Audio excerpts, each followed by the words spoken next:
Step आपकी हमेशा होना चाहिए कि आपको ये देखना है कि वो बिज़नेस क्या कर रहा है, किस चीज़ का उसका बिज़नेस है। ई-कॉमर्स है, सर्विस है या कोई वीडियो है या कोई सॉफ्टवेयर है या कोई एप्लीकेशन है, इस तरीके से आपको समझना होता है। क्योंकि नॉलेज आपको हज़ार चीज़ की हो सकती है, आपको हर नॉलेज अप्लाई करने की नीड नहीं होती, आपको वेटेज देखने पड़ते हैं। ओके, तो मैंने आपको सिंपल सी लैंग्वेज में बताया था कि बिज़नेस 2 टाइप के मेजरली आपको मिलेंगे। जे एक वो जिसमें कस्टमर आपसे बात करेगा, कंसल्टेंट बिज़नेस जिसको हम बोलते हैं। इन वेबसाइट में हमेशा आपका गोल होता है लीड्स पे काम करना। कस्टमर का डेटा मिल जाए जिससे हम फ़ोन लगा लें और उससे जो भी है उसको कन्विंस करें, है ना? एक वो बिज़नेस होगा मेजरली जिसमें कस्टमर आपसे बात नहीं करता है। जैसे ये फ्लिपकार्ट, अमेज़न इनको हम बोलते हैं ई-कॉमर्स। ई-कॉमर्स वो बिज़नेस होता है जिसमें आप फिज़िकल प्रोडक्ट बेचते हो। आया समझ में? जैसे ये जितने भी हैं, ये लोग कभी भी आपसे कॉन्टैक्ट डील्स पे नहीं करते हैं, लीड्स पे काम नहीं कर रहे, ये सेल्स पे काम करेंगे। तो आपका काम रहेगा लीड्स और सेल्स। लीड्स मतलब आप कस्टमर की डिटेल्स पे डील करोगे और सेल्स मतलब आप प्रोडक्ट बेचोगे उसके अंदर। ओके, फिर मैंने आपको मीडियम बताया कि हम सर्च इंजन के थ्रू भी बिजनेस दे सकते हैं किसी को, हम सोशल मीडिया के थ्रू भी बिजनेस दे सकते हैं और मेजरली हम ईमेल मार्केटिंग के थ्रू भी बिजनेस। 70 to 80% वेटेज इन तीन ही चीज का है, या तो सर्च इंजन के थ्रू या सोशल मीडिया या फिर ईमेल मार्केटिंग। अब इनमें भी डिफरेंस मैंने आपको बताया था कि सर्च इंजन और सोशल मीडिया। पहला डिफरेंस ये है कि सर्च इंजन डायरेक्ट सेल्स पे काम करता है। सेल्स मीन्स कि यहाँ पे अगर आपको कुछ चाहिए होता है तो आप हमेशा गूगल करते हो। ये देखिए, जैसे मैंने यहाँ पे ये सर्च किया या कुछ और मैंने सर्च किया, आया समझ में? गूगल हम तभी करते हैं जब हमें नीड होती है, पोटेंशियल कस्टमर मिलता है यहाँ से। सोशल मीडिया ऑप्शनल होता है। यहाँ पे हम फेसबुक पे कभी भी कुछ खरीदने के लिए नहीं आते, बस दिखता है तो ले लेते हैं अगर लगता है तो, है ना? तो आपको ध्यान रखना है कि सर्च इंजन से अगर आप बिजनेस करोगे तो आपको वेबसाइट होना जरूरी है, क्योंकि यहाँ जितने भी रिजल्ट आ रहे हैं ये वेबसाइट की फॉर्म में आ रहे हैं। और अगर आप सर्च इंजन पे डील करोगे तो आपके पास दो ऑप्शन है, या तो आप एसईओ करते हो या आप एसीएम करते हो। दो पार्ट्स में इसको डिवाइड किया, मैंने लिखवा दिया था। ठीक है, एसईओ जो होता है सर्च इंजन का ऑर्गेनिक मार्केट होता है। जैसे ये जो रिजल्ट आप देख रहे हो ये सब ऑर्गेनिक वे में आ रहे हैं, और ये ऊपर जो एडवर्टाइजमेंट के टैग आपके लगे हुए हैं ये सब इसके एसीएम वाले पार्ट है। मतलब इसमें उसको हर क्लिक का गूगल को पे करना होगा, और इसमें आपको किसी भी क्लिक का कोई चार्जेस नहीं देना। तो आप तो ये समझिए कि हर फील्ड के अंदर एक ऑर्गेनिक होता है और एक एडवर्टाइजमेंट होता है। ऑर्गेनिक टाइम टेकिंग होता है, और अगर अपन इनको पे कर, भाई उनको भी तो बिजनेस करना है, अगर हम इनको पे करते हैं तो फिर वो क्या करते हैं, फास्ट रिजल्ट देना स्टार्ट करते हैं। तो आपका काम कभी भी एडवर्टाइजमेंट बनाने का नहीं होता है, वो तो कोई भी बना लेगा। आपका काम होता है सही लोगों तक एडवर्टाइजमेंट पहुंचाने का, वो हमें सीखना है कि पोटेंशियल कस्टमर। क्योंकि अगर किसी ने भी, जैसे सपोज अगर वो एवरेज आपसे 100 रुपये भी ले रहा है एक क्लिक का, और किसी अननोन पर्सन ने या कोई भी आपके ऐसे कस्टमर ने इस पर क्लिक कर दिया जिसको उसकी नीड ही नहीं है, तो हमें तो जवाब देना पड़ेगा क्लाइंट को। आया समझ में? तो आपको ये सब फैक्टर्स इसके क्लियर करने हैं। ठीक है, उसके बाद मैंने समझाया था आपको कि बिजनेस में कुछ बिजनेसेस ऐसे होते हैं जिसमें मान के चलिए लिमिटेशंस होती है। फॉर एग्जांपल जैसे सर्विस इंडस्ट्री हो गई, सर्विस इंडस्ट्रीज में इतनी वेराइटीज नहीं बनती। आपको पैकर्स मूवर्स लेना है तो आप गूगल कर लोगे पैकर्स मूवर्स, मूविंग कंपनी, खत्म बात। दो या चार ही कीवर्ड टाइप करोगे आपकी रिक्वायरमेंट कंप्लीट हो जाएगी। लेकिन जो ऐसे बिजनेसेस होते हैं इस टाइप के, कलर के हिसाब से, वैरायटीज के हिसाब से, ब्रांड के हिसाब से, तो वो हर बिजनेसेस जिनमें आपको फीचर्स मिलते हैं, वैरायटीज मिलती है, वेरिएंट्स मिलते हैं, अलग अलग तरीके से लोग उसको सर्च करते हैं, उनका वेटेज सोशल मीडिया से ज़्यादा होता है, हमेशा ध्यान रखना। और ऐसे लिमिटेशन वाले बिजनेसेस जिनमें कॉमन चीज़ें होती हैं उनका बिजनेस गूगल से ज़्यादा होता है। ये कस्टमर जो सर्च करता है उसका आपको मैं साइकोलॉजिकल माइंड बता रहा हूँ कि आप लोग भी हमेशा गूगल ही करते हो जब किसी लोकल बिजनेस पे काम करते हो। और लोकल के जितने भी बिजनेस होंगे बिना सोचे समझे आप सर्च इंजन बता सकते हो अपने क्लाइंट को। लोकल बिजनेस कैसे डिसाइड करते हैं हम लोग? जिसमें कस्टमर फिजिकल विजिट करता है, जिसको आप ऐसे सर्च करते हो, इंदौर, पुणे, बैंगलोर, सिटी के नाम से सर्च करते हो, है ना? ठीक है, वेबसाइट के बारे में बताया था फिर मैंने आपको कि वेबसाइट यहाँ पे कैसे वर्क कर रहा है। ये एक मीडियम है, आपको जो भी बेचना है उसको आप पहले कहाँ उतारोगे? वेबसाइट पे। सर्विस है तो सर्विस की वेबसाइट बनाई, और ई कॉमर्स है तो ई कॉमर्स वेबसाइट बनाया। वेबसाइट का टेक्निकल पार्ट मैंने बता दिया था कि अगर आपको वेबसाइट बनाना है तो आपके पास सबसे पहले दो कंपोनेंट्स होना है, एक डोमेन और एक होस्ट। डोमेन को मैंने पूरा एक्सप्लेन किया था, बट उससे पहले मैंने यूआरएल एक्सप्लेन किया था। यूआरएल क्या होता है? यूनिवर्सल रिसोर्स लोकेटर, जो तीन चीजों से मिलकर बनती है। बीच में जो देख रहे हो आप ब्रांड नेम, उसके बाद जो आ रहा है वो डोमेन है, उससे पहले जो आ रहा है वो यूआरएल एक्सटेंशन है। डोमेन जो होता है वो यूनिक होता है और यूआरएल को यूनिक डोमेन ही बनाता है। ग्लोबल डोमेन और कंट्री डोमेन, दो टाइप के डोमेन मैंने बताए थे। ग्लोबल डोमेन वो होते हैं जिसमें कंट्री साउंड नहीं करता। अगर आपको डोमेन होस्टिंग या वेब से रिलेटेड कोई भी प्रोडक्ट खरीदना है तो इनकी भी एजेंसीज मैंने लिखवाई थी, आप किसी पे भी जाके यहाँ से इनको परचेस कर सकते हो। तो आपको एक नाम सोचना है और नाम के लिए भी मैंने आपको हिंट दिया था कि नाम आपका ऐसा हो जो यूनिक हो, जो पहले से किसी ने ना लिया हो, है ना, और छोटे से छोटा हो। क्योंकि आपकी जो जर्नी होती है किसी भी नए बिजनेस की इस फील्ड के अंदर, वो अननोन कस्टमर से होती है हमेशा, कि वो एक अननोन कस्टमर है, न्यू कस्टमर है जो आपको नहीं जानता है और सिंपली एक कीवर्ड टाइप करता है, एक रिक्वायरमेंट टाइप करता है। ठीक है, फिर हम उसकी वेबसाइट देखते हैं, यहाँ से हम विजिट कर जाते हैं। कल को आप कुछ और सर्च करोगे, फिर विजिट करोगे, 2-5 बार में आपको उसका नाम याद हो जाएगा। और जब वो आपका रेगुलर कस्टमर हो जाता है तो फिर वो क्या करता है, आपको नेम से सर्च करता है कुछ इस तरीके से। और नेम से ही अगर आपने उसी का नाम का कोई दूसरी वेबसाइट बना लिया तो ये तो आपका मार्केट आने ही नहीं देगा कभी भी। ओके, तो आप लोग ये ध्यान रखना। नेम बनाने के लिए भी एक टूल मैंने बताया था, नेमलिक्स। आप नेम जनरेट कर सकते हो उससे, बहुत अच्छा टूल है, एक आइडिया आप एटलीस्ट ले सकते हो वहां से। ठीक है, डोमेन जो है ये दो टाइप के होते हैं। ग्लोबल डोमेन जिसमें कोई कंट्री साउंड नहीं करेगा, हर कंट्री का एक एक्सटेंशन होता है, .in .pk .uk, इस टाइप से, ये सब कंट्री डोमेन हो गए। तो आपको ग्लोबल डोमेन लेना है अगर आपका वेबसाइट या आप जो भी स्टार्टअप ले रहे हो वो पूरे ग्लोबली उसको बेचना है आपको, मल्टीपल कंट्रीज में। अगर आप इंडिया में या किसी स्पेसिफिक कंट्री में ही टारगेट करना चाहते हो तो आप चाहो तो ले सकते हो country domain.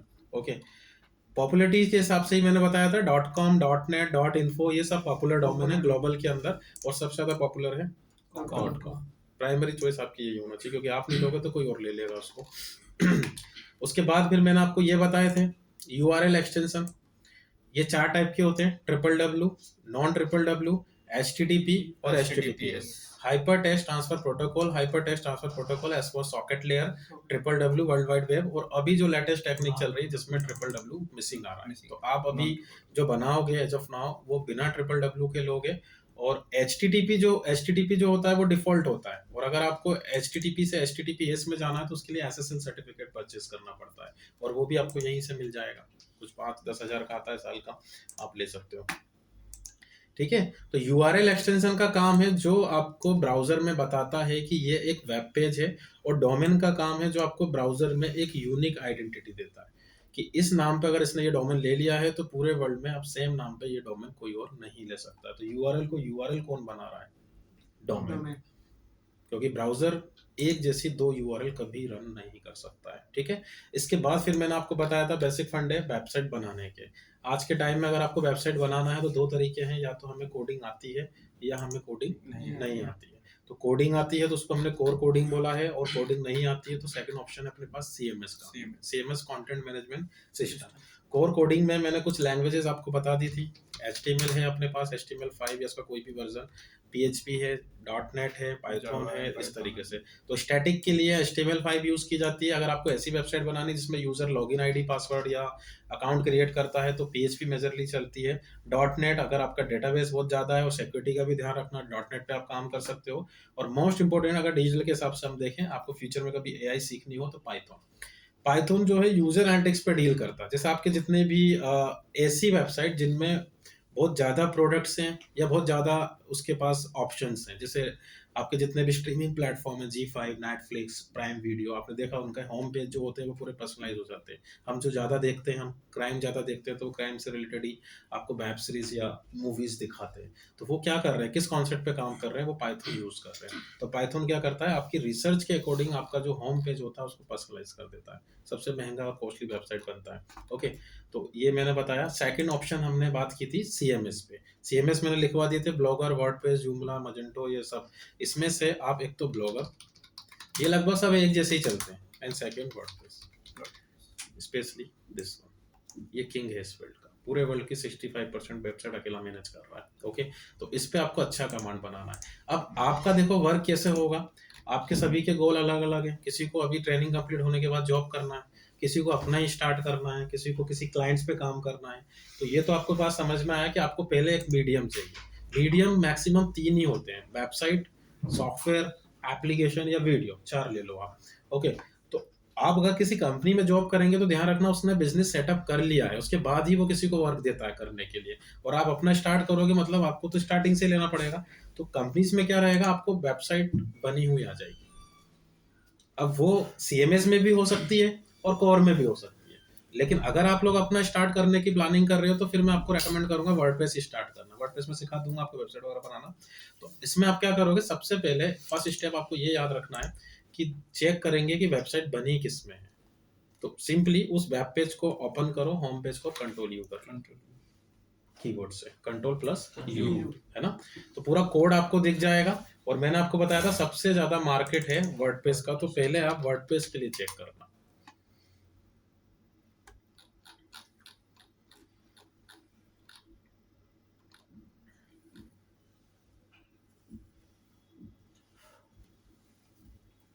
Control you, control F,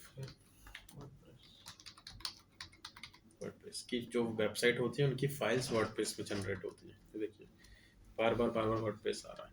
तो वर्डप्रेस की वेबसाइट को एक्सेस करने के लिए, क्योंकि आप लोगों को जो क्लाइंट की वेबसाइट देगा उसमें आपको मैनिपुलेशन करना, तो वेबसाइट का एक्सेस लगेगा अपने को स्लैश होम यूआरएल के बाद स्लैश w3 ऐसे आपको एक्सेस करना होगा। एंटर करोगे, यूजर आईडी पासवर्ड मांगेगा और इसके बाद आपकी वेबसाइट पूरी कंट्रोल पैनल आपको उसका मिल जाएगा। अगर वेबसाइट वर्डप्रेस में नहीं बनी है, सेकंड पॉसिबिलिटी, तो आपको लेना है इसमें स्लैश सी। तो 90% मैंने बताया था, दो ही तरीके से आपको वेबसाइट एक्सेस हो जाएगी। और अगर इन दोनों पे ही वर्कआउट नहीं हो रहा, या तो वेबसाइट वर्डप्रेस में बनी है या नहीं बनी है तो सी पैनल लगा के देखो, और दोनों पे ही वर्क नहीं हो रहा है तो फिर आपको अपने डेवलपर से बात करनी पड़ेगी। तो कुछ प्लेटफॉर्म ऐसे हैं जिसमें आप डायरेक्ट, जैसे अभी मैंने ब्लॉगर का एक असाइनमेंट आपको दिया था, अब इसमें आप लोग ना तो सी पैनल से एक्सेस कर रहे हो उसको, ना ही आप WP एडमिन से। आप कैसे कर रहे हो, गूगल का प्रोडक्ट है, जीमेल आईडी से कर रहे हो, शॉपिफाई उसके प्लेटफॉर्म से लॉगिन होता है, तो फिर ये कुछ अलग हो जाएंगे आपके। बट सीएमएस जितने भी हैं सब एक ही लैंग्वेज पे चल रहे हैं। किस पे चल रहे हैं, PHP पे। PHP एक यूनिवर्सल लैंग्वेज होती है, इसको आप कहीं भी अप्लाई कर सकते हो। तो अब आपको क्या करना था, जो मैंने आपको बताया कि आपको दोनों के लिए रेडी रहना पड़ेगा, सीएमएस वाली वेबसाइट के लिए भी और कोर कोडिंग वाली भी। तो कोडिंग के लिए आपको कुछ कोडिंग के फंडे मैंने बताए थे, और आपको कोडिंग तो बिल्कुल नहीं करना है इस फील्ड में, सिर्फ एक ओवरव्यू लेना है कि ऐसा कुछ कोड जो अपने काम में आ जाएंगे एसईओ के। ठीक, तो उसके लिए मैंने HTML का एक लेक्चर लिया था आपका। तो HTML के बारे में 3 चीजें मैंने बताई थी आपको। एक तो ये बेसिक है इस फील्ड का, पूरी बेसिक्स जितने भी हैं वो सब HTML से ही निकला। आप किसी भी दुनिया की लैंग्वेज पे काम करोगे वो लोग हमेशा HTML ही यूज करते हैं, जैसे C++ चलता है सॉफ्टवेयर इंडस्ट्री में। ओके, तो HTML में पहला इसका full form hypertext markup language. Second कि HTML एक प्री डिफाइंड लैंग्वेज है। प्री डिफाइंड मतलब कि यहाँ पे सब कुछ पहले से ही बना है, आपको बस उन्हीं लॉजिक्स के अकॉर्डिंग काम करना होता है। तीसरा है कि इसमें दो आपके कंपोनेंट्स होंगे, पहला होगा tag and second attributes. Tag जो कमांड देता है, एट्रीब्यूट्स जो उस कमांड के फीचर्स या उसकी वेराइटीज या उसका प्रॉपर्टीज बताता है। ठीक है। लैंग्वेज लिखने के लिए हम सिंपली नोटपैड यूज कर सकते हैं, HTML आप नोटपैड। तो जो मैंने असाइनमेंट दिया था व्हील चेयर वाला, वो एक बार फिर से समझ लीजिए। एक बार वेबसाइट का लेआउट समझा दिया था मैंने, वो भी देख लो। ऊपर का जो सेक्शन होता है किसी भी वेबसाइट का उसको बोलते हैं हेडर, है ना। नीचे का जो पार्ट होता है सबसे लास्ट का उसको बोलते हैं फुटर। बीच का जो सेक्शन होता है उसको बोलते हैं body. Right is right side bar, left is left side bar. तो अगर आप यहाँ पे काम कर रहे हैं तो किसी भी वेब पेज की स्टार्टिंग हमेशा इस तरीके से होती है, ये आपको रटना ही है एक तरीके से।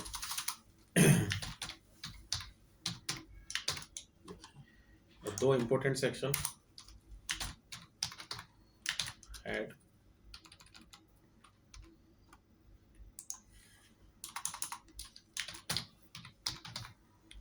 कोई भी टैग स्टार्ट होगा, ये टैग का सिंबल है, स्टार्टिंग और लास्ट में ये ब्रैकेट हम यूज कर लेते हैं। हेड टू हेड, और एक रहेगा इसमें बॉडी।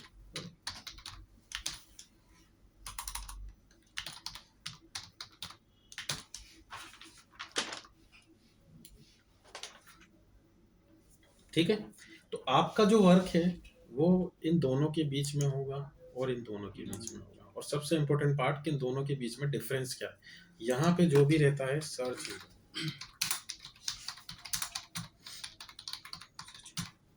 और इसके में जो भी रहेगा वो वेबसाइट।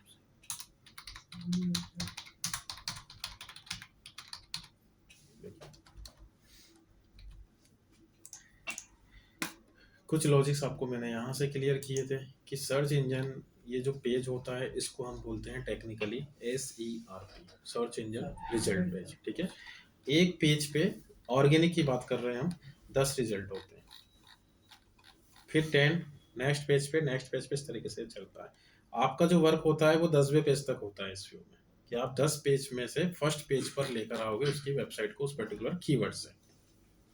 और ये जो रिजल्ट होते हैं इसको हम बोलते हैं स्निपेट। स्निपेट जो है वो 3 चीजों से मिलकर बनता है, URL, टाइटल और तीसरा क्या है, मेटा डिस्क्रिप्शन। Meta description. तो सर्च इंजन पे जो भी दिखेगा, हमेशा ध्यान रखना, सर्च इंजन पे जो भी रिफ्लेक्ट होता है हेड में आएगा। और जब आप देखते हो, जैसे आप अपने आप कोई कस्टमर बना लो, आपने कुछ सर्च किया, रिजल्ट देखा, फिर क्या करोगे, क्लिक ही करोगे। क्लिक करने के बाद उसके लैंडिंग पेज या उस वेबसाइट पे आ जाते हैं आप लोग। अब जो दिखेगा बॉडी से, वेबसाइट का पूरा पार्ट बॉडी से आता है HTML में, और सर्च इंजन पे जो लिख रहे हैं हम लोग, तो वो आपका हेड सेक्शन से आएगा। तो अब हेड का क्या टास्क है और बॉडी का क्या टास्क है वो देख लीजिए।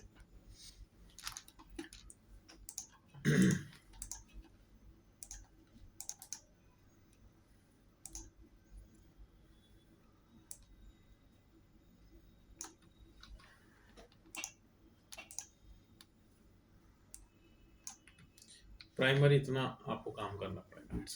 Title, head sections. तो टाइटल के लिए टाइटल टैग यूज करते हैं हम लोग, और टाइटल की लेंथ मैंने आपको बताई थी 70 कैरेक्टर्स, और उससे ज़्यादा आप लोगे तो वो एक्सेप्ट भी नहीं करेगा, है ना। तो 70 से ज़्यादा आपका टाइटल नहीं होना चाहिए। और आपको मैंने बताया था सबसे इम्पोर्टेंट पार्ट, हम यहाँ पे 2 लोगों के लिए काम करते हैं। एक सर्च इंजन के लिए कि हम जो की फ्रेज वेबसाइट में लगाएंगे, या कस्टमर जो की फ्रेज यहाँ पे टाइप करता है वो आपकी वेबसाइट में होना चाहिए। और कहाँ होना चाहिए, टाइटल में, मेटा डिस्क्रिप्शन में और URL में। देखो पैकर्स एंड मूवर्स इन इंदौर, इनके सबके टाइटल में देखो आप पैकर्स एंड मूवर्स इन इंदौर लिखा हुआ है, इसीलिए इनकी वेब पेज फाइंड हो रहे हैं। तो जब आप एक्सेस लोगे अपने क्लाइंट की वेबसाइट का, तो टाइटल इस तरीके से बनाना कि उसमें आपका कीवर्ड आ जाए। जैसे बाय ऑनलाइन टी शर्ट, अब आपका वो व्हील चेयर वाला असाइनमेंट कैसे होता, buy online wheelchair in India, ऐसे तो करना था, क्योंकि आप व्हील चेयर बेच रहे हैं, वो टी शर्ट बेच रहा है, उसने टी शर्ट के कीवर्ड यूज किया, व्हील चेयर के कीवर्ड यूज कर लेते हैं।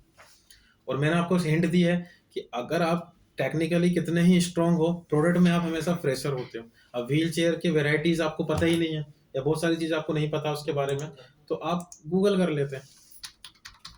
मैं वही असाइनमेंट आपका करते जाऊंगा यहाँ पे। देखिए, आप एक कस्टमर बन जाओ जल्दी से, और कुछ वेबसाइट निकाल लो यहाँ से। जैसे कुछ वेबसाइट हमने ये ले ली,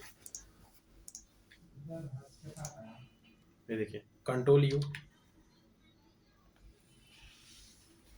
और किसी दूसरे का आप टाइटल चेक करो। देखो अब इसने टाइटल बनाया है, अभी स्टार्टिंग फेज में हमसे नहीं भी बन रहा, कोई इश्यू नहीं है, आपको प्रैक्टिस की नीड पड़ेगी अभी, तो आप किसी की भी वेबसाइट में से निकाल लो। ये मैंने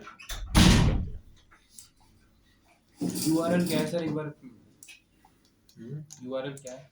URL ये है, ये जो ब्राउजर में रन होती है इसको URL बोलते हैं, यूनिवर्सल रिसोर्स लोकेटर।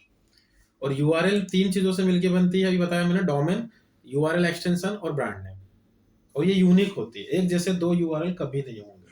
.nic.in जो रहता है गवर्नमेंट डोमेन है वो भी मैंने बताया था लास्ट क्लास के अंदर, है ना। मैं सैटरडे को, मैंने 2 लेक्चर को एक साथ कंबाइन करके जल्दी जल्दी सिर्फ मैं एक ओवरव्यू दे रहा हूँ। सैटरडे को मैं पूरी डिटेल क्लास लूंगा HTML तक की, एक बार और ज्वाइन कर लेना आप, ठीक है।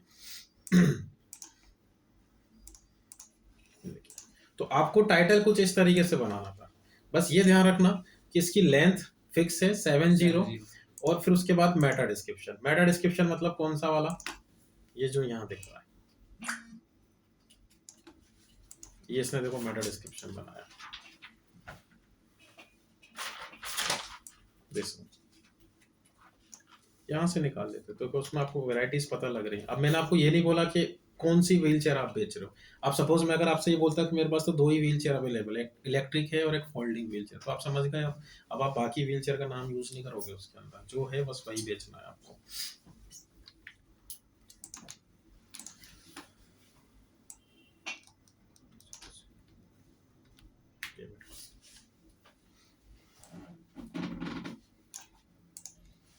ठीक है।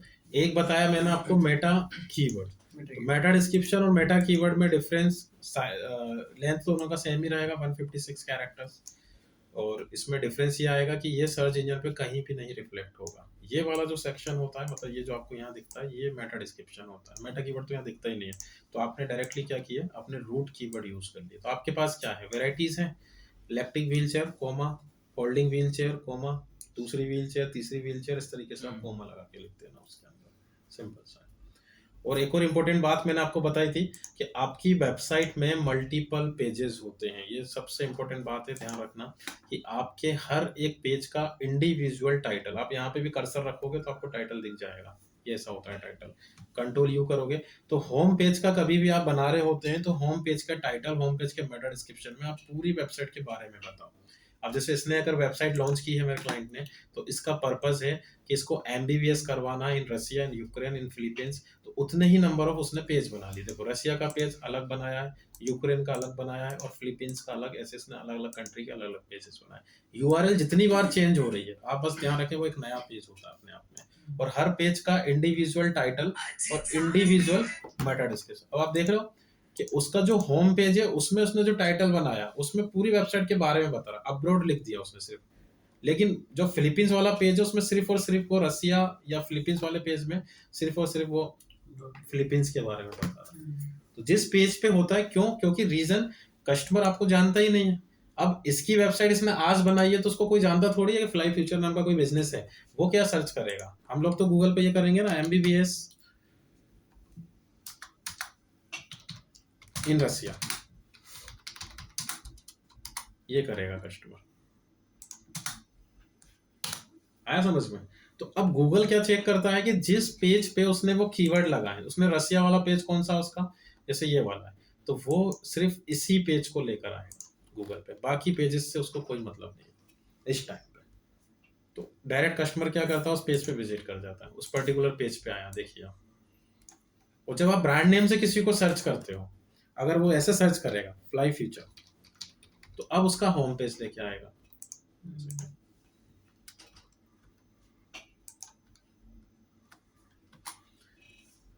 होम पेज, ये वो कस्टमर है जो आपको जानता है, तभी तो नाम से सर्च कर रहा है। बट ये तो तब होगा ना जब आप पॉपुलर हो जाओगे, पहले से वही सर्च करेगा। ब्रांड नेम से सर्च करवाने में कोई एसईओ नहीं है, वो तो वैसे ही आ जाती है वेबसाइट। आपका एसईओ वाला काम यहाँ पे होता है, ये है मेन एसईओ, एमबीबीएस रसिया या जो भी कीवर्ड उसने आपको दिया।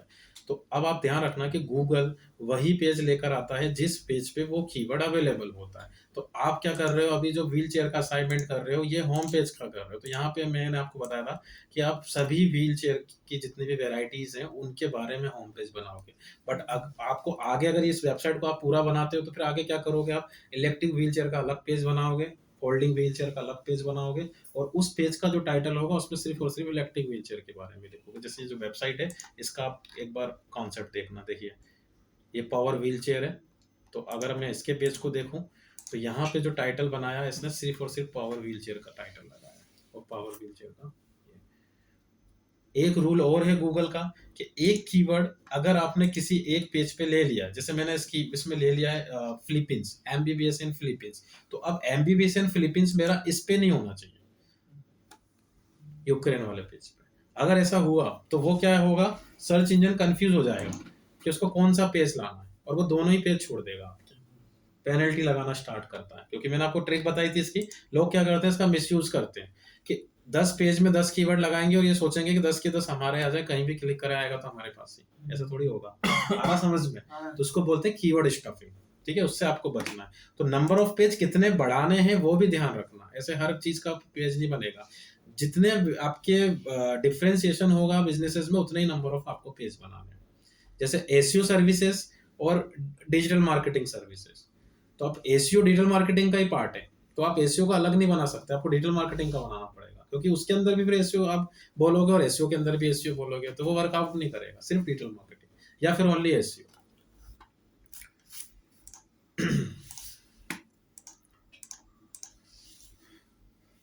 टाइटल, मेटा डिस्क्रिप्शन और मेटा कीवर्ड, ये तीन इनिशियल, ये बाकी जितने भी मेटा हैं ये सब ऑप्शनल होते हैं। जैसे अगर आप अपना नाम या अपने क्लाइंट का नाम देना चाहते हो तो मेटा ऑथर दे दो। टाइटल में वही चीज आएगी जो सर्च इंजन पे अपना सर्च करना है। हाँ, प्राइमरी कीवर्ड इंक्लूड करते हैं।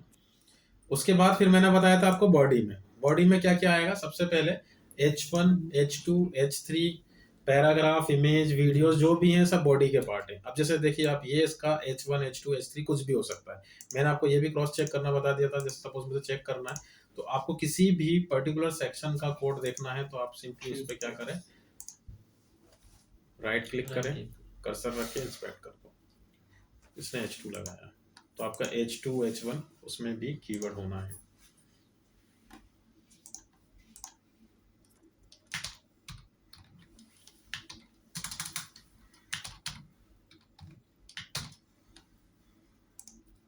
आगे आप लोग जब H1, H2 बनाओगे तो वो कीवर्ड्स इंक्लूड करते हुए बनाना। सेकंड, पैराग्राफ के लिए HTML में p टैग यूज करते हैं।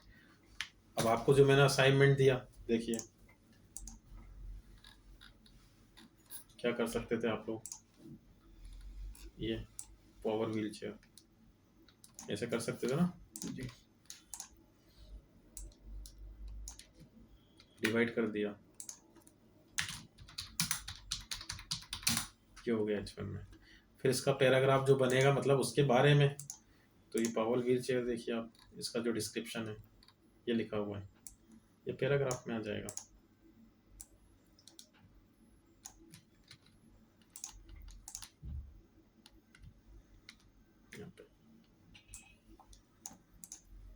सिंपल था। इसके बाद मैंने आपको बताया H2 H1 से लेकर H6 तक चलता है HTML में, लेकिन अपने काम के सिर्फ 3 ही है, H1, H2 और H6।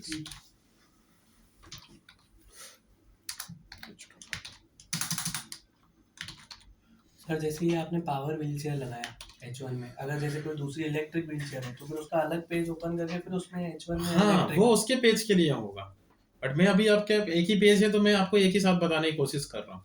लेकिन H1 और H2 और H3 लगाने का सही तरीका होता है अपने कंटेंट को या प्रोडक्ट को डिफ्रेंशिएट करना। जैसे मैंने पावर व्हील चेयर लिया तो सबसे पहले buy online power wheelchair लिया, फिर नीचे H2 लिया अबाउट पावर व्हील चेयर, उसमें फिर मैं उस पैराग्राफ में उसके बारे में जैसे किसी स्टूडेंट का आपको देखिए वर्क दिखा देता हूँ। बहुत फिनिशिंग से इसमें आपको काम करना पड़ता है। जैसे ये अभी ब्लॉगिंग ही सिखा रहा है और अर्निंग किससे हो रहा है इसका, ये एडसेंस वगैरह चल रहे हैं, रन हो रहे हैं। अब परफेक्ट देखिए, आपको जो मैं सिखा रहा हूँ वही किया इसने क्या किया, पहले प्लान किया कि इसको सिखाना क्या है, उस पर एक ब्लॉग बनाया, ब्लॉग कैसे बनाया और इससे पैसे कैसे कमा। अब देखिए इनडायरेक्टली आपको कीवर्ड साउंड करेंगे इसमें, ये अपने आप में एक कीवर्ड है। अगर कल को कोई गूगल करता है तो मतलब उसने पहले कीवर्ड निकाले होंगे, फिर उन कीवर्ड्स को पूरा इम्प्लीमेंट किया उसके अंदर, हिंदी इंग्लिश दोनों को इंक्लूड कर रहा है। देखो पैराग्राफ में कीवर्ड यूज किया है। अब आपको H2 दिखाता हूँ, सी ब्लॉग क्या है। H2 वेबसाइट बनाने के लिए क्या क्या चाहिए, तो अब H1 और H2 और H3 का क्या रोल है। H1 और H2 H3 का रोल है कि कीवर्ड की पॉसिबिलिटी बहुत अलग अलग हो सकती है। अब आपने टाइटल की लेंथ देखी 70 की है, मेटा डिस्क्रिप्शन 156 का है। अगर आपके 50 कीवर्ड हैं तो क्या 50 कीवर्ड आप टाइटल में लगा दोगे, क्या नहीं लगा पाओगे। तो आपको क्या करना है, फिर कंटेंट को डिफ्रेंशिएट करना है। एक कस्टमर उसका ऐसा है गूगल पे जो सर्च कर रहा है ब्लॉग कैसे बनाए, तो उसको उसने यहाँ से टारगेट कर दिया। एक कस्टमर जिसने ये टाइप किया है सिर्फ कि वेबसाइट बनाने के लिए क्या क्या चाहिए, तो फिर वो यहाँ से कीवर्ड ले लेगा गूगल। तो H2 H3 तो अपने को इतनी जगह कीवर्ड लगाने पड़ते हैं कि कहीं से भी आए बस कीवर्ड आ जाए उसके अंदर। और कंटेंट जब आप बनाओगे तो कंटेंट को आप जितना तोड़ोगे अपने आप आपके कीवर्ड की पॉसिबिलिटी बनती है। सपोज अगर मुझे कोई आर्टिकल लिखना है, what is digital marketing and career scope in digital marketing, तो मैंने अपने आप में 2 पैराग्राफ देख लिए इसमें। H1 में लिखूंगा व्हाट इज डिजिटल मार्केटिंग, और उसमें सिर्फ पहला पैराग्राफ जो बनेगा जिसमें मैं बताऊंगा सिर्फ और सिर्फ व्हाट इज डिजिटल मार्केटिंग। लेकिन जब मैं H2 यूज करूंगा तो उसमें बताऊंगा career scope in digital marketing. तो मैंने दोनों कस्टमर को टारगेट कर लिया, कंटेंट भी अच्छा बन गया, स्प्लिट हो गया। तो वही हम करने की कोशिश कर रहे हैं यहाँ पे।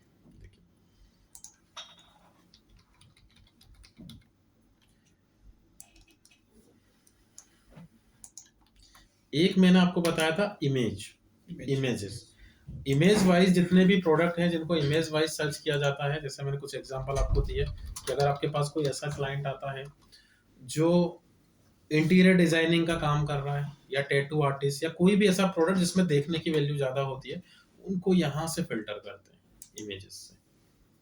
इमेजेस पे क्लिक किया, कस्टमर को जो इमेज पसंद आती है उस पर क्लिक करता है और डायरेक्ट यहाँ से विजिट कर जाता है। और गूगल किससे चल रहा है, कीवर्ड से चल रहा है। तो वो इमेज भी कीवर्ड से ही लेगा, वीडियोस भी कीवर्ड से ही लेगा। तो इमेज अगर आपको लगाना है तो आपको उसका कोड पता होना चाहिए। अब आपके पास तो क्या है, बनी हुई वेबसाइट आएंगी, आपको बस ये पता होना चाहिए कि इमेज लगाने का कोड क्या होता है।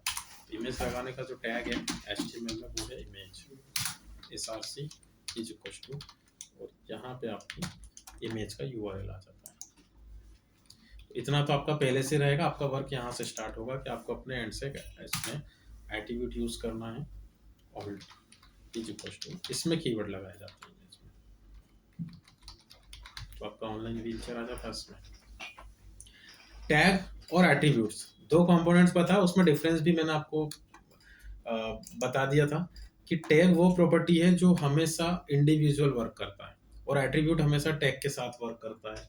जैसे बॉडी यहाँ पे टैग है, तो आपको मैंने हिंट दी थी कि जो ब्रैकेट से क्लोज होगा वो हमेशा टैग होगा, और एट्रीब्यूट कितने ही वर्क कर सकते हैं एक टैग के साथ, बस होगा वो टैग के अंदर। तो जैसे मैंने आपको एक एग्जांपल दिया कि ये एक वेबसाइट है जिसका बैकग्राउंड अभी आपको क्या दिख रहा है, वाइट। तो इसी को अगर अपन डिकोड करें तो उसने क्या किया होगा, एक बॉडी टैग लगाया होगा और उसमें यहाँ से स्पेस देके एक एट्रीब्यूट ऐड किया होगा, बीजी कलर मतलब बैकग्राउंड कलर, और यहाँ इसने वाइट लिख दिया होगा, सी वाइट। तो उसने क्या बोला उसको कि मुझे बैकग्राउंड चाहिए, बॉडी चाहिए, लेकिन उसका कलर वाइट चाहिए। अब उसने बोला कि मुझे ऊपर के 50% पे वाइट कलर चाहिए, तो उसने यहाँ पे फिर एक और एट्रीब्यूट लगाया होगा और उसमें लिख दिया होगा 50%, और एक और एट्रीब्यूट लगाया होगा जिसमें उसने लिख दिया होगा अलाइन। ठीक है, ये अपने उतने काम का नहीं, बस टैग एट्रीब्यूट समझा रहा हूँ।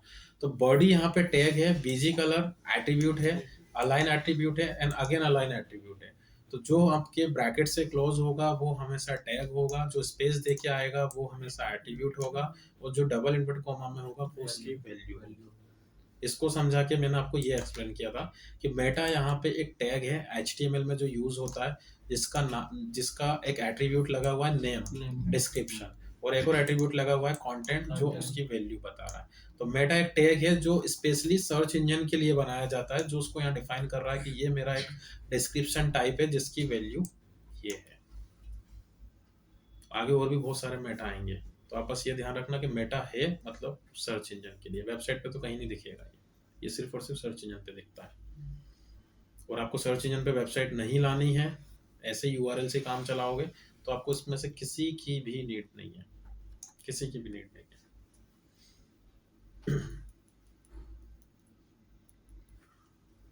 एक और टैग मैंने आपको बताया था आपके काम का। तो अब इसको कैसे करते हैं, आप यहाँ पे किसी वेबसाइट से URL लगा देते हैं और इसमें अपना कीवर्ड लिख देते हैं, ऑनलाइन व्हीलचेयर काइंड ऑफ। हाँ, इसका क्या रोल है, कौन बताएगा? एंकर टैग, इसको एंकर टैग बोलते हैं। ये बड़े काम की चीज है। देखिए, आप एक पेज से दूसरे पेज पे जा रहे हैं, मैं अभी इस पेज पे हूँ और फिर सडन मैंने ट्रैक माई ऑर्डर पे क्लिक कर दिया, तो URL चेंज हो गई। इस प्रोसेस को टेक्निकली बोलते हैं हाइपरलिंक, ठीक है, HTML में। और हाइपरलिंक बनाने के लिए जो टैग यूज किया जाता है उसको ही एंकर टैग बोलते हैं। तो इसमें अपना यूज क्या रहेगा कि यहाँ पे जो क्लिकेबल एलिमेंट है, जैसे अभी यहाँ पे आपको क्या दिख रहा है, आपने क्लिक किस पे किया, ट्रैक माई ऑर्डर, तो उसने क्या किया होगा, दोनों के बीच में लिखा होगा ट्रैक माई ऑर्डर। और जिस पेज पे आप जा रहे हो वो उसने यहाँ लगाई होगी, URL। तो ये हम कीवर्ड्स की फॉर्म में लेंगे आगे चलते हैं। बस इतने हैं आपके काम, इससे ज़्यादा HTML की नीड नहीं है अपने को। कर लो फोटो क्लिक इसका, कल फिर से करके लाना। जो है ना इधर नहीं आता है।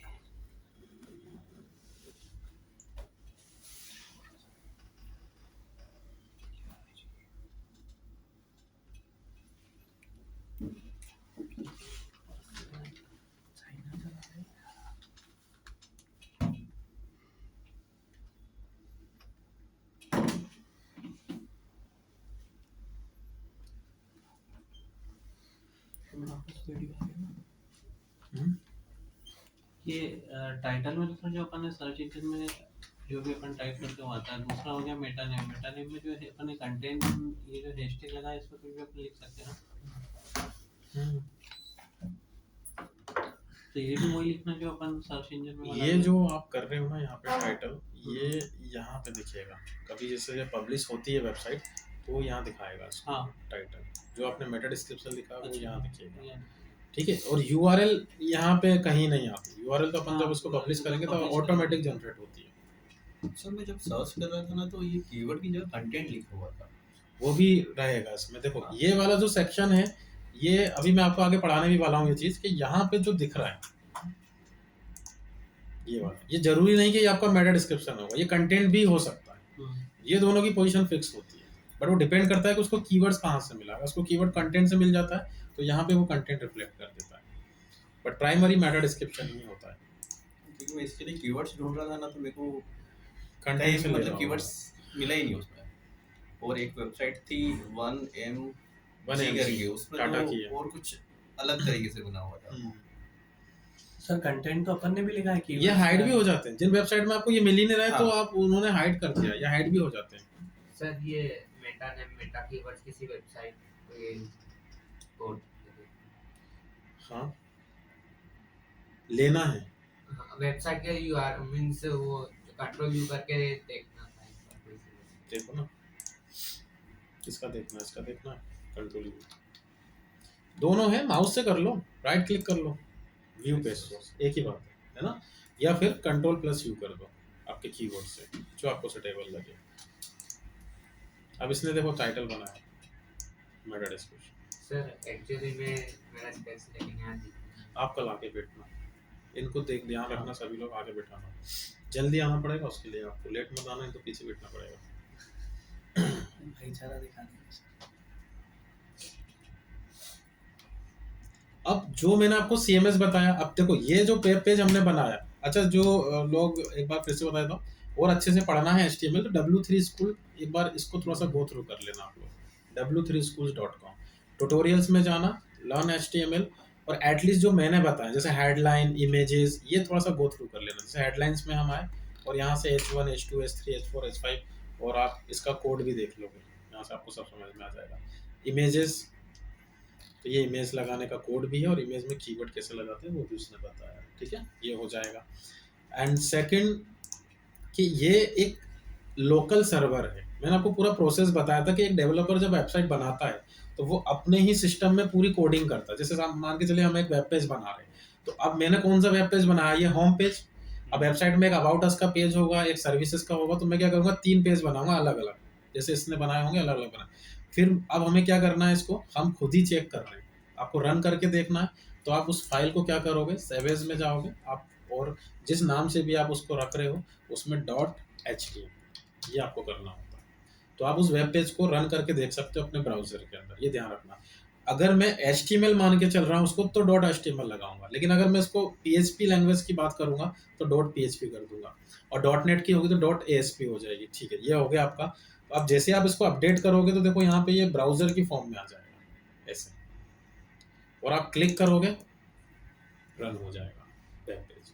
इंटरनेट नहीं भी चल रहा होगा तो नीड नहीं पड़ेगी आपको, क्योंकि फाइल्स आप ही के सिस्टम में है, कोडिंग आपके सिस्टम में, इमेज आपके सिस्टम में आ रहा है। कंट्रोल यू आप करोगे तो देखो आपको कोड दिख रहा है, टाइटल दिख रहा है, मेटा डिस्क्रिप्शन दिख रहा है और मेटा दिख रहा है, लेकिन वेबसाइट पे नहीं दिख रहा। वो डायरेक्ट या तो कंट्रोल यू करके दिखेगा या फिर सर्च इंजन पे ही रिफ्लेक्ट करेगा। मेटा वेबसाइट पे वही दिख रहा है जो आपने बॉडी में लिखा है, मैं आपको लाइव दिखा रहा हूँ, आया समझ में।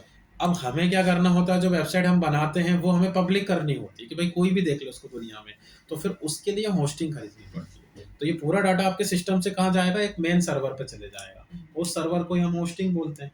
तो अभी आपको इंटरनेट की नीड क्यों नहीं पड़ रही है, क्योंकि फाइल्स आप ही के सिस्टम में, इमेज आपके सिस्टम में, आपके सिस्टम में। लेकिन जब हम किसी लोकल उसके मेन सर्वर से उसको फेच करते हैं तो फिर हमें इंटरनेट की जरूरत पड़ जाती है, फिर इंटरनेट होना जरूरी है, क्योंकि आप किसी कॉमन सर्वर से फेच कर रहे हो फाइल को। तो ये जो मैंने आपको बताया था सेकंड CMS, ये सब आपको आप होस्टिंग से चलेंगे, ब्लॉगर ने मतलब गूगल ने आपको एक रियल टाइम की वेबसाइट अपने को लगेगी रफ वेबसाइट प्रैक्टिस करने के लिए। तो आप क्या करोगे, सिंपली blogger.com पे जाओगे, सेकंड स्टेप में HTML का असाइनमेंट जिनका हो गया है, और यहाँ पे अपनी जीमेल आईडी से आपको क्या करना था, लॉगिन करना। लॉगिन करना था। कीजिए एक बार, यूजर आईडी पासवर्ड का बोला था लाने का।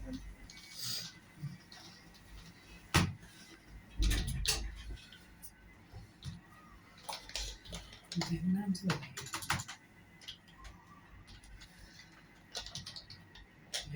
जेन डब्ल्यू नीचे पास इंटर करो ना, इंटर आ जाएगा।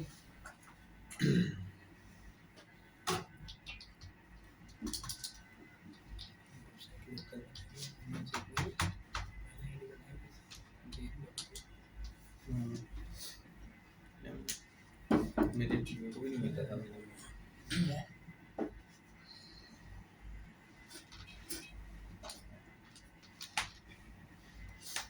देखिए जो फर्स्ट टाइम करेंगे उनका स्पेस से स्टार्ट होगा। सबसे पहले आपको वेबसाइट का एक नाम लगेगा। नाम बनाने के लिए मैंने टूल भी बता दिया था, या तो अपने मन से सोच लेना या फिर हम एक टूल का यूज कर लेते हैं।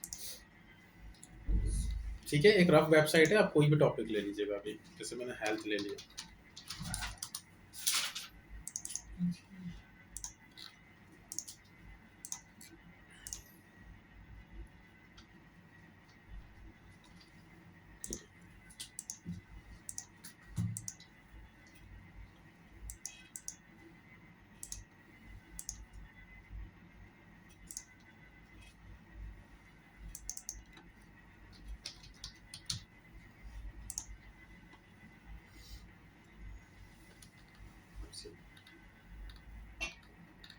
कोई भी एक रैंडम नाम।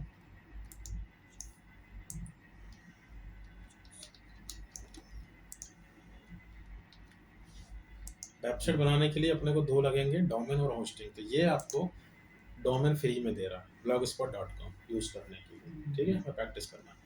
और होस्टिंग भी आपको दे देगा, आप बस वेबसाइट सेटअप कर लो।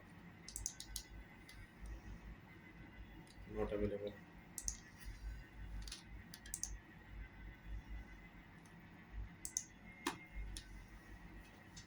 तो यूआरएल भी जनरेट हो गया, वेबसाइट भी बन गया। आप यहाँ से व्यू ब्लॉक करोगे तो एक वेबसाइट आपको मिल जाएगा। कंट्रोल यू करोगे तो उसका कोड आपको दिख जाएगा। तो अब आपको क्या करना है, वही practice same as it is CMS के थ्रू करना है। तो इसमें हमने क्या किया, सबसे पहले होम पेज बनाया था, उसका टाइटल, उसका मेटा डिस्क्रिप्शन। अब इसमें भी आपको वही करना है कि एक वेबसाइट सेटअप करो, कितनी बना सकते हो आप, रफ प्लेटफॉर्म है, न्यू ब्लॉग कर देना, नहीं बनानी हो तो आप सबसे पहले क्या करोगे, होम पेज पे काम करोगे, सेटिंग्स में जाना और यहाँ पे जो टाइटल है उसको एडिट करना, लेंथ वही रहना है। अब कोडिंग ये अपने आप बनाएगा। जैसे मैंने यहाँ पे लिख दिया हेल्थ रेमेडीज पोर्टल या हेल्थ टिप्स पोर्टल, ये वेबसाइट जो भी है।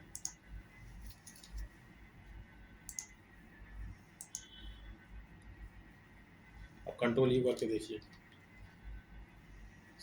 टैग अपने आप लगा दिया उसने। तो ये डिफरेंस आता है कोर में और CMS में। वहाँ हम मैनुअल कोडिंग कर रहे थे और ये कोडिंग अपने आप कर रहा है, अपन सिर्फ फ्रंट एंड से मैनेज कर रहे हैं उसको। डिफरेंस कोई नहीं होता है। SEO वैसे ही होगा जैसे दोनों का सेम ही चलता है। उसके बाद मैंने आपको सिखाया मेटा डिस्क्रिप्शन। मेटा नीचे मिलेगा आपको, मेटा टैग करके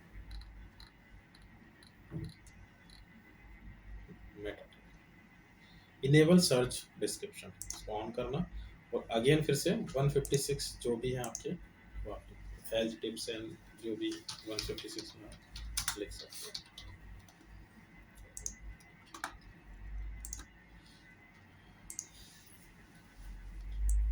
आ गया। एट्रीब्यूट आगे पीछे हो सकता है।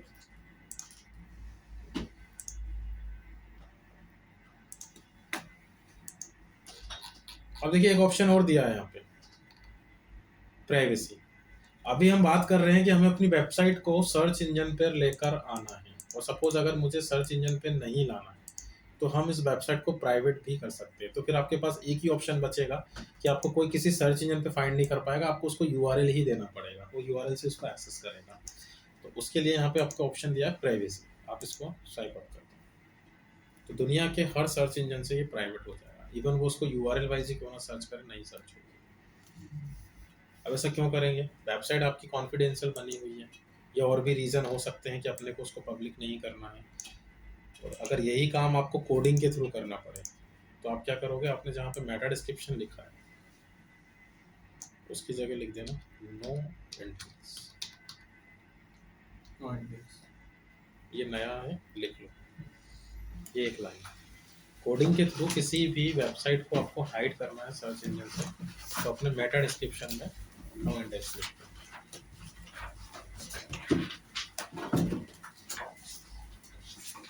सिर्फ एक लाइन लिख लो।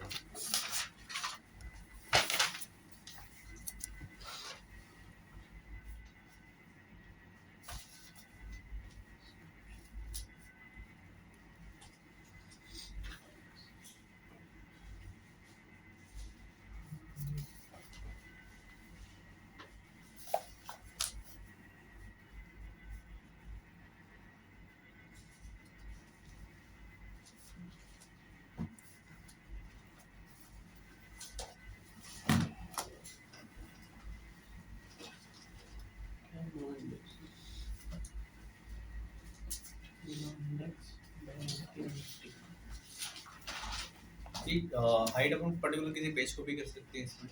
हाँ है ना? देखो अभी मैंने क्या किया है, मैं ये मान के चलो मैंने होम पेज पे लगाया है, तो अगर आप किसी होम पेज पे लगाते हो, जैसे अब ये डोमेन है, अब मैं अगर किसी पर्टिकुलर पेज पे जाता हूँ, उसके टी शर्ट वाले पेज पे गए, तो इतना पार्ट तो कॉमन ही रहेगा हमेशा, क्योंकि ये आपका डोमेन होता है। और अगर आप इसको ब्लॉक करोगे तो पूरी वेबसाइट ब्लॉक करेगा वो, आपकी हर एक पेज को ब्लॉक कर देगा, क्योंकि इतना कॉमन आ रहा है। अब आपने बोला कि नहीं मुझे पूरी वेबसाइट को नहीं करना, सिर्फ टी शर्ट वाले पेज को करना है, तो फिर उस पेज के मेटा डिस्क्रिप्शन में नो इंडेक्स लगा दो, तो सिर्फ उसी पेज को ब्लॉक करेगा। अब आप बोलो ब्लॉक करने का क्या रीज़न हो सकता है? एक तो मैंने बताया आपको कि ये हो सकता है कि आपकी वेबसाइट प्राइवेट है या कॉन्फिडेंशियल है। सेकंड इंपॉर्टेंट रीज़न, जैसे ई कॉमर्स वाले बहुत ज़्यादा ब्लॉकिंग करते हैं इसमें, कि आपकी वेबसाइट में जो कार्ट बना होता है,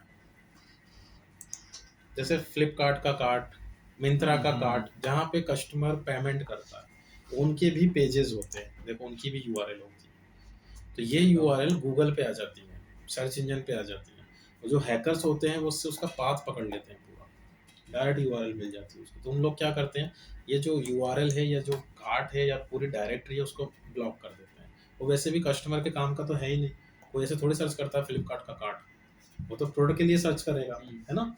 तो वो अननेसेसरी जो पेजेस होते हैं उनको सबको ये हाइड कर देते हैं सर्च इंजन से।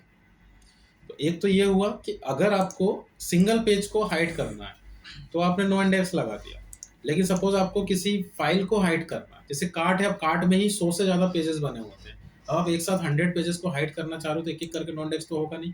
तो आगे मैं आपको पढ़ाऊंगा इसका ऑपरेशन, robots.txt, सिर्फ अभी लिख लो, बल्क हाइड या फाइल हाइड करने के लिए robots.txt इसका यूज करेंगे।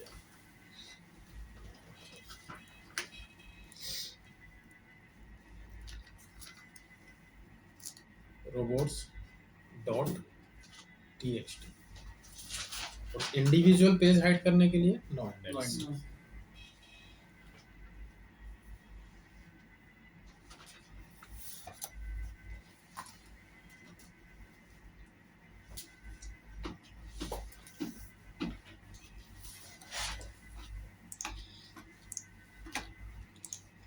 आपने ये होम पेज रेडी कर दिया। अब आपको वेबसाइट में जो अंदर के पेजेस बनाने हैं, मैंने आपको एक हिंट दिया था कि अगर डोमेन के बाद कुछ भी नहीं आ रहा है तो वो हमेशा होम पेज होता है, जनरली जो ब्रांड नेम से सर्च होता है। अगर डोमेन के बाद कुछ भी आएगा आगे तो वो हमेशा उसके आगे का पेज होगा, मतलब सब पेजेस होंगे। तो इसमें भी हमें अगर अंदर के पेजेस बनाने हैं, सब पेजेस बनाने हैं, तो सीएमएस में आपको देखिए 2 ऑप्शन मिलते हैं, पोस्ट और पेजेस। पोस्ट उनके काम का होता है जो लोग ब्लॉगिंग पे काम डील करते हैं। जैसे किसी भी स्टूडेंट को अगर मैं आपको दिखाऊं, जैसे इसको देखिए, अब ये पर्पस क्या है, इसने भी वर्डप्रेस पे बनाया है। पर्पस क्या है कि इसको कोई सर्विस नहीं है, इसके पास कोई प्रोडक्ट नहीं है, तो वो अपनी नॉलेज को बेच रही है, खाना बनाना सिखा रही है। तो हर एक रेसिपी का एक आर्टिकल बनाया है, देख रहे हो आप। तो ऐसे कुछ 500 से भी ज़्यादा आर्टिकल्स बने हुए हैं। तो जब गूगल पे कोई कल को ये सर्च करेगा तो वही वाला आर्टिकल आएगा जिससे रिलेटेड उसने कीवर्ड लगाया है। और इनका अर्निंग क्या होता है, जो लोग ब्लॉगिंग करते हैं, एडवर्टाइजमेंट, गूगल से क्लिक और इम्प्रेशन का इनको पे आउट होता है, ठीक है। ये one of the top student में से है मेरे। 13 में मैंने ट्रेनिंग दिया था, अब इसकी 2 से 2.5 लाख रुपए की इनकम है सिर्फ इसी पोर्टल से। काफ़ी मेहनत की है। ओके, तो अब देखिए इसने, तो ये आपको कहाँ से मिलेगा? पोस्ट से मिलेगा। तो आप लोग ध्यान रखना, यूजर्स के बेसिस पे, एसईओ तो लगभग सेम ही रहता है, यूजर्स के बेसिस पे आप डिफ्रेंशिएट कर सकते हो।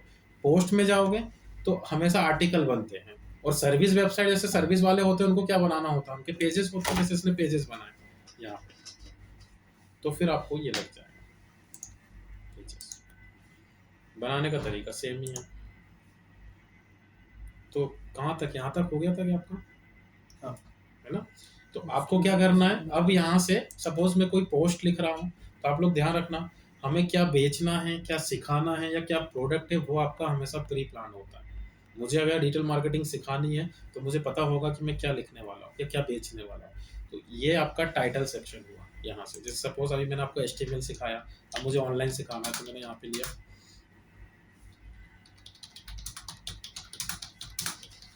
How to upload image in HTML। अब कल को अगर इसको कोई गूगल करता है तो ऐसे करेगा। आया समझ में? तो ये वाला जो सेक्शन आप देख रहे हो, डेट इज टाइटल, जो यहाँ से आएगा, लेंथ 70। ये वाला जो सेक्शन आप देख रहे हो, मेटा डिस्क्रिप्शन, जो यहाँ से वो लेगा मेटा डिस्क्रिप्शन, URL, और जब यूजर उस पर क्लिक कर लेगा, क्लिक करके जो उसको दिखता है, मैंने बोला था आपको body part, that is body. एक ही बात है, कोडिंग की जरूरत ही नहीं पड़ रही है। तो आपने जो H1 यहाँ पे किया, और इसमें H1 लगाने की जरूरत ही नहीं है आपको।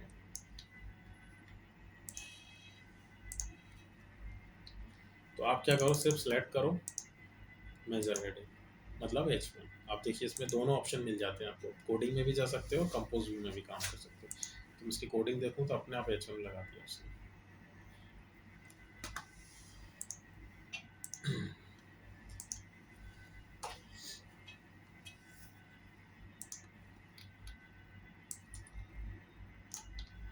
इसमें ऑटोमेटिक कोडिंग आ जाती है, इस वजह से अभी 90% वेबसाइट ये मतलब इससे दोनों पे बनी हुई है। हाँ, यही एक बेनिफिट होता है इसका। क्योंकि टाइम कंज्यूम होता है। अब गूगल का जो सीक्वेंस होता है वो आप समझिए कि जब हम कुछ कीवर्ड यहाँ पे टाइप करते हैं या कस्टमर टाइप करता है, तो उसने क्या किया, सबसे पहले क्वेरी टैग लगाया, सबसे पहले हाउ को सर्च किया डेटाबेस में, उसमें प्लस किया टू, देन अपलोड, और इस तरीके से आपकी प्रोसेस ले रहा है। तो आप लोग ध्यान रखना, सबसे पहले वो कीवर्ड लेता है टाइटल से, मतलब आपके जितने भी प्राइमरी कीवर्ड है, मेन कीवर्ड है, वो आपको टाइटल में इंक्लूड करना है। उसके बाद वो कीवर्ड लेता है URL से, उसके बाद लेता है मेटा डिस्क्रिप्शन से, फिर जाता है कंटेंट के अंदर, H1 H2 पैराग्राफ जो भी होता है। तो ये सीक्वेंस आपको हमेशा ध्यान रखना है। तो आपका टाइटल का लेंथ तो क्या है, 70 ही है, तो बाकी कीवर्ड आपको ऐसे मैनेज करने पड़ेंगे दूसरी जगह पे। अब जैसे अभी आप देखिए, how to upload image in HTML, and title में how to upload image in HTML, 100% matching हो रही है। तो एक रूल चलता है गूगल का जिसको हम बोलते हैं प्रोमिनेंस, कीवर्ड प्रोमिनेंस, जिसका प्रोमिनेंस ज़्यादा होगा उसी की वेबसाइट जल्दी रैंक करेगी, इवन उसने चाहे आज ही क्यों ना बनाया हो वेबसाइट, मतलब नई वेबसाइट क्यों ना हो उसकी। तो अब सपोज कोई यूज़र आता है यहाँ पे, वो अपलोड की जगह डिस्प्ले टाइप कर देता है या इंसर्ट टाइप कर देता है, ये भी तो हो सकता है। ये देखिए, तो आप देख रहे हो मिसिंग कीवर्ड, यहाँ पे हमने अपलोड यूज़ किया, उसने डिस्प्ले टाइप कर दिया। अब जिसके टाइटल में डिस्प्ले आ गया होगा उसकी वेबसाइट मुझसे ऊपर हो जाएगी, क्योंकि उसका प्रोमिनेंस ज़्यादा आ रहे हैं ना, सीक्वेंस पे आ रहे हैं, उस पे भी आ रहे हैं। ये देखिए, लेकिन आपके इतने कीवर्ड तो मैच कर रहे हैं, तो वेब पेज आएगा आपका अभी भी, लेकिन कहाँ आएगा उसकी कोई गारंटी नहीं है। समझ में, आगे पीछे हो सकती है आपकी पोजीशन। तो अब वो क्या करेगा, जो मिसिंग कीवर्ड है, जैसे इंसर्ट मिसिंग है या डिस्प्ले मिसिंग है, तो उसको वो फिर नेक्स्ट टाइम URL में देखेगा। अब URL में भी देखो, हमने डिस्प्ले नाम का कोई कीवर्ड यूज नहीं किया, फिर वो जाएगा आपके मेटा डिस्क्रिप्शन के अंदर। आया समझ में? अब यहाँ आपने कुछ लिख दिया, हाउ टू अपलोड इमेज या how to display image in HTML, तो अब ये मान के चलिए कि वो इसमें से आपका कीवर्ड ले लेगा। जैसे मैं मान लेता हूँ, यहाँ मैंने डिस्प्ले लिख दिया, तो यहाँ से वो कीवर्ड फेच करेगा। अब मैं ये मान रहा हूँ कि एक यूजर आया और उसने यहाँ पे टाइप कर दिया विथ एग्जाम्पल, ये भी तो कर सकता है वो, या स्टेप बाय स्टेप गाइड या डेमो, कुछ भी कर सकता है। तो अब ये मिसिंग हो गए दोनों। तो अब वो देखिए यहाँ पे भी नहीं है, यहाँ भी नहीं है, यहाँ भी नहीं है। हो सकता है हमने यहाँ पे लिख दिया, we are going to discuss with example या जो भी है, या फिर 3 एग्जांपल, ये मैंने लिख दिया। अब देखो एक कीवर्ड यहाँ से उठाएगा, एक कीवर्ड यहाँ से उठाएगा। जो आप पूछ रहे थे कि वो कंटेंट से कीवर्ड क्यों ले रहा है, क्योंकि उसको कीवर्ड ही कंटेंट से मिला। तो वो कंटेंट मतलब ये वाला जो सेक्शन है, फिर वो कंटेंट वाला सेक्शन दिखाना स्टार्ट कर देता है यहाँ पे। जैसे देखो ये वाला जो है, ये 100% इसने कंटेंट से उठाया है। आप चाहो तो एक बार इसको फाइंड करके देख लो।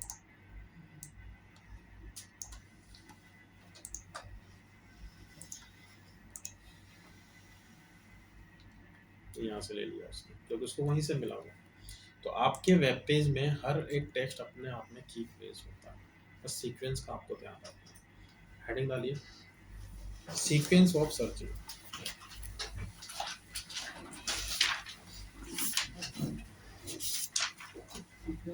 सर्चिंग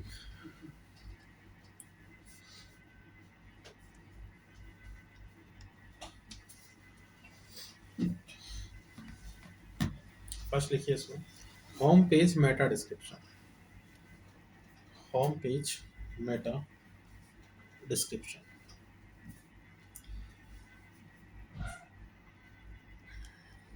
सेकंड,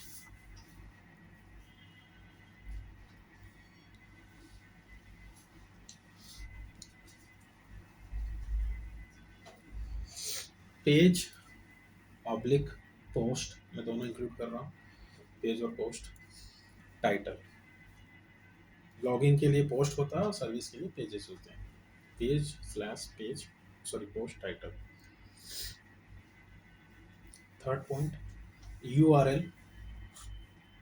यूआरएल स्लैश, अब इसमें यूआरएल को परमालिंक बोलते हैं, यहाँ लिखा भी हुआ है परमालिंक, एक ही बात है।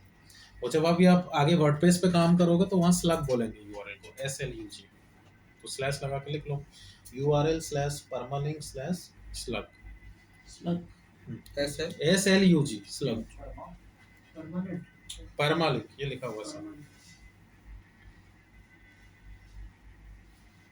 सर वो क्या बोला, पेज को ब्लॉगर में यूज करते हैं और पोस्ट को सर्विस में।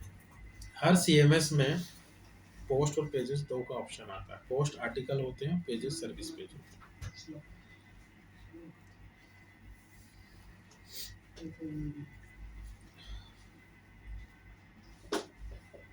उसके बाद लिखिए page slash post meta description. Page plus page oblique post meta description.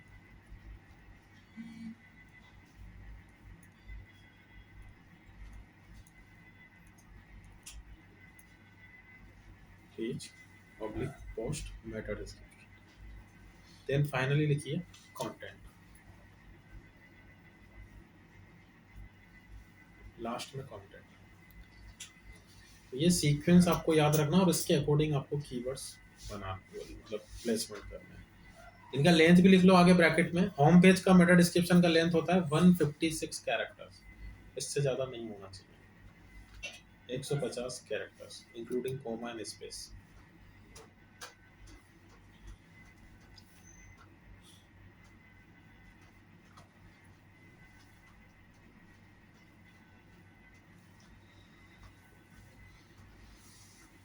Title 70, फिर से लिख लो एक बार, फाइनल 70 जी।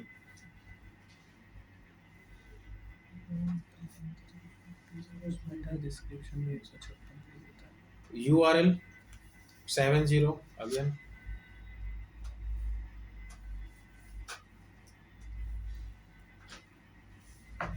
और देखो एक तो मैंने बताया आपको कि होम पेज का मेटा डिस्क्रिप्शन, और एक अंदर के जो पेजेस हैं, पोस्ट है जो भी है, वहाँ का मेटा डिस्क्रिप्शन का लेंथ आप बढ़ा सकते हो। वैसे तो 156 ही होता है, लेकिन आप 210 तक बना सकते हो उसको, तो अप टू 210 कर दो उसको।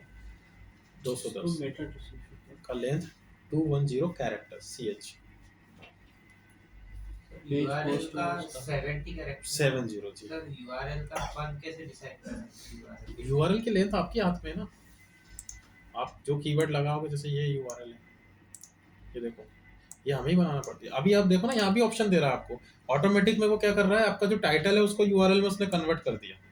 आपको से लग रहा है टाइटल ज्यादा हो रहा है या मुझे नहीं पसंद आ रहा, तो कस्टम का ऑप्शन दिया है नीचे, आप खुद बना लो। तो आपको बस करना वही है, हाउ डैश से सेपरेट करते जाओ उसको, क्योंकि वो पैरामीटर होता है। होम पेज का हम डिसाइड नहीं कर सकते, उस वो तो यूआरएल, वो तो डोमेन है ना, वो तो नाम है, उसके बाद डोमेन लग जाएगा। अंदर के पेजेस का आप डिसाइड कर सकते। Content minimum 300 words. अब मैंने वर्ड्स बोला, ध्यान रखना 300 वर्ड्स होने चाहिए मिनिमम, मैक्सिमम की कोई लिमिट नहीं।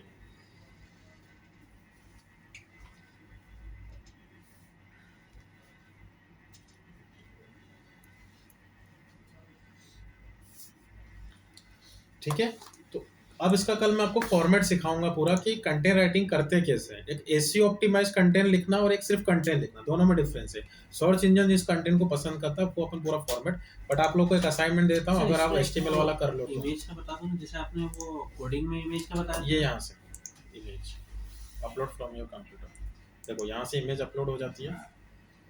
अब यहाँ तो पूरा फ्रंट एंड से काम हो रहा है अपना इजीली, बस ऐसे अपलोड कर दो अपने सिस्टम से, कुछ भी उठा के डाल दो। और इस इमेज में मैंने कीवर्ड बताया था आपको, तो यहाँ पे कैसा किया था हमने, ऑल्ट लगाया इज इक्वल टू कीवर्ड्स लगाया है ना। और यहाँ पे आप बस इमेज पे क्लिक करो, अपलोड होने के बाद सेटिंग्स में जाओ, ऑल्ट, वही एक ही बात। अब आप चाहें तो उसकी कोड देख लो, कोडिंग वही बनेगी। तो आप जो इमेज लगा रहे हो उसमें देखो उसने वही किया है, ऑल्ट, वो अपने आप बना रहा है।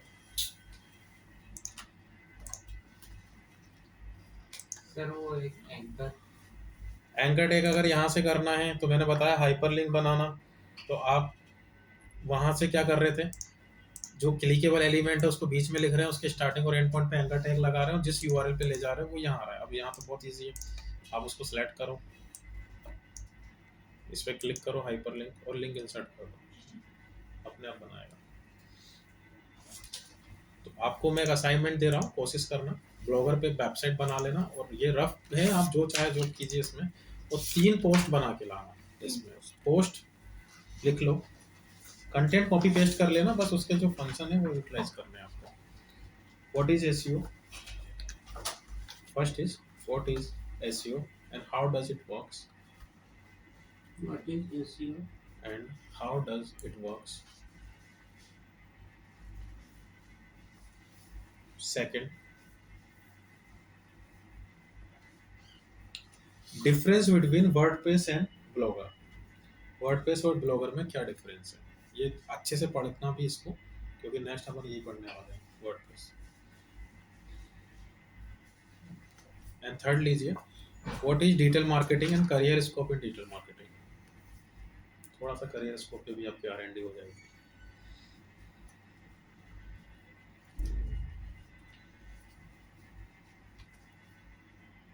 What is digital marketing? And career scope in digital marketing. तो आप समझ गए, मैंने आपको 2 H2 दे दिए हैं, एक में व्हाट इज डिजिटल मार्केटिंग और H2 में career scope in digital marketing. Sir ऊपर में तो यही है, व्हाट इज एसईओ और हाउ डज इट्स वर्क। हाँ, इसमें भी 2 H2 है, कंटेंट आपको मैच करना है, गूगल कर लेना, कंटेंट कॉपी पेस्ट कर लेना, कोई इश्यू नहीं है। मेन जो टास्क है आपका वो है टाइटल प्रॉपर होना चाहिए, मेटा डिस्क्रिप्शन प्रॉपर होना चाहिए, और कंटेंट आप जैसे बनाना चाहते बना के लाना। एक प्रॉपर कंटेंट कैसे बनाते हैं फिर मैं कल आपको सिखाऊंगा।